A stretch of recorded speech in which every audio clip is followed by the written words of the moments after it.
Diascofoot, le miroir du football de la diaspora congolaise.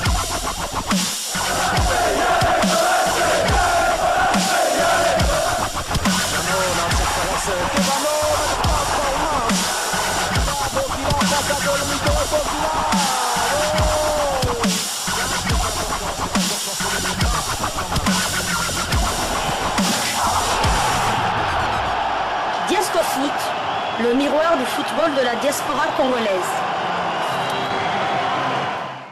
Sont qualifiés hier mercredi soir en 8e de finale de la 34e édition de la Coupe d'Afrique des Nations après l'air nul des 0 buts partout face au Taifa Stars de la Tanzanie.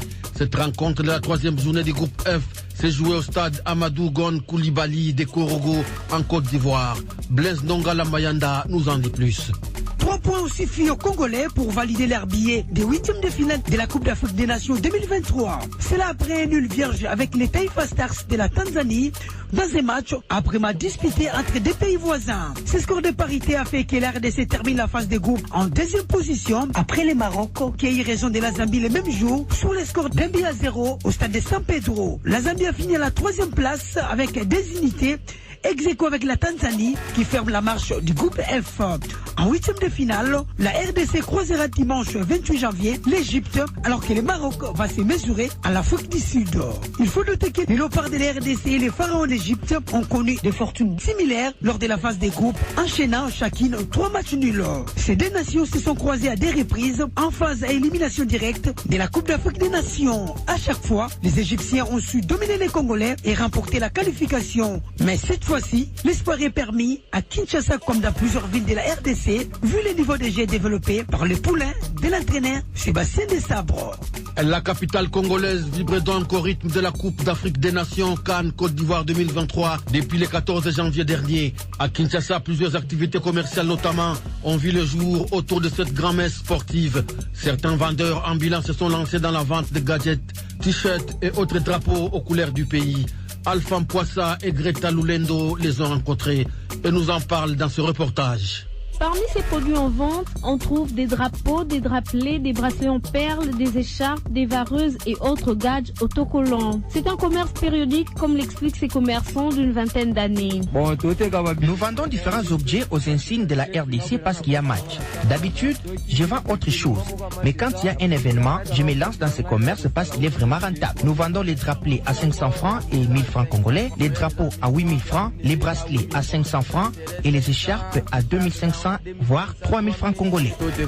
L'idée de ces commerces vient du fait que les Congolais ont l'habitude d'avoir sur eux des insignes du pays lors des rencontres sportives de la RDC.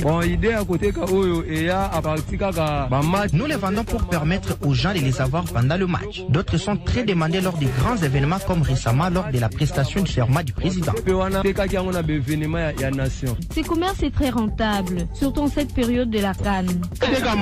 La vente est en tout cas bonne. Nous sommes des commerçants. Nous cherchons à gagner un petit rien. Ce commerce, il est vraiment rentable. Ils souhaitent plein succès aux léopards, un vœu émis par patriotisme, mais aussi parce que leur vente en dépend. Les léopards de la République démocratique du Congo joueront le 8e de finale de la Coupe d'Afrique des Nations Cannes Football 2023. Les fauves congolais se sont qualifiés après un nul de 0 but partout face au Taifa Stars de la Tanzanie hier mercredi au stade Amadou Gon Koulibaly à Korogo en Côte d'Ivoire, un match de la 3e journée du groupe F de cette compétition.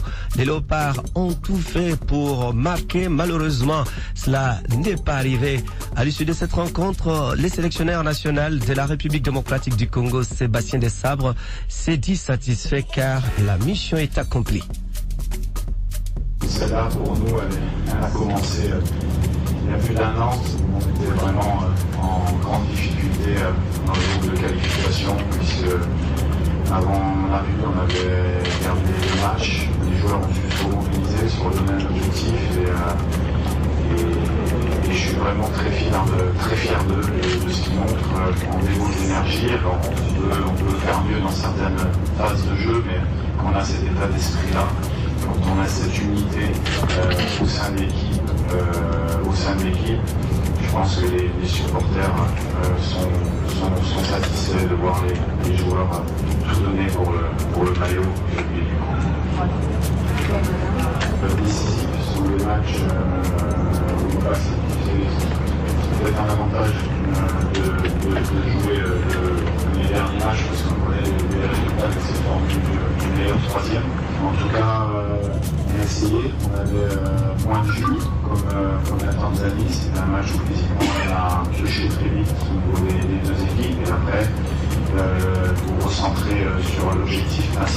qui est la qualification. Dans le même de propos recueillis par notre consoeur Isabelle Kouka de Léopard Afrique. Dans le même groupe, il y a eu un autre match. Le Maroc a battu la Zambie sur le score de 1-0. Ainsi, le Maroc, qui a 7 points, goal différence plus 4, est qualifié, tout comme la République démocratique du Congo, deuxième avec 3 points qualifiés également.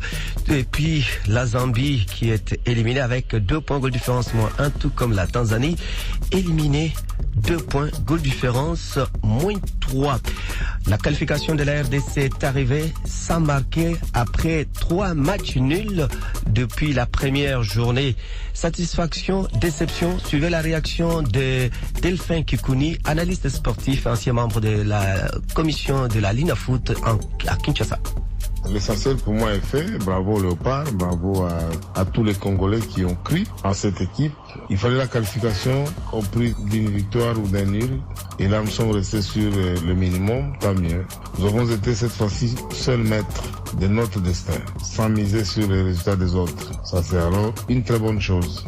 Mais il faut aussi noter qu'au regard de tous les résultats, de tous les parcours réalisés par nos ambassadeurs après les 3 matchs, ils méritaient bel et bien une récompense. Et ceux qui viennent d'arriver, ils vont en 8e de finale. Je crois que cela ne doit pas être une excuse à tous les déchets à répétition lors de la définition.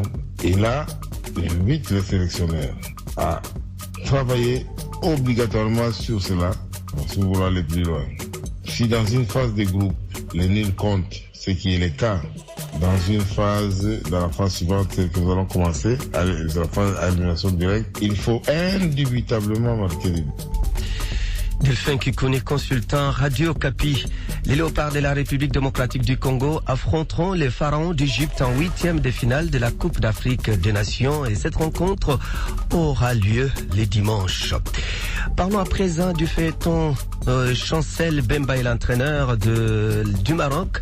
Les jurys disciplinaires de la Confédération africaine de football CAF a suspendu hier mercredi les sélectionneurs du Maroc, Walid Regragui, pour 4 matchs avec l'équipe nationale. Sur ces 2 ont été, par contre, sur ces 4 matchs, on retrouve qu'il y a 2 autres par sursis. Cette décision de la CAF fait plaisir à Maître Adrien Ilobakweli Suet. Je salue la rapidité avec laquelle la CAF a pu sanctionner les sélectionneurs marocains par rapport à son attitude envers le capitaine congolais Chancel Bemba. Je pense que c'est une évolution positive par rapport de la CAF parce que qui pouvait s'imaginer avec ce que le Maroc représente au niveau de cet organe, mais la CAF a étudié sans complaisance et a frappé pour 4 matchs de suspension. Je pense que c'est une leçon pour le reste de Maghrébins. Rappelons que le coach du Maroc est accusé d'être à la base des altercations survenues entre les Congolais et Marocains à la fin du match de la 2e journée du groupe F entre le Maroc et la République démocratique du Congo. Fin de cette intervention sportive. Merci de l'avoir suivi.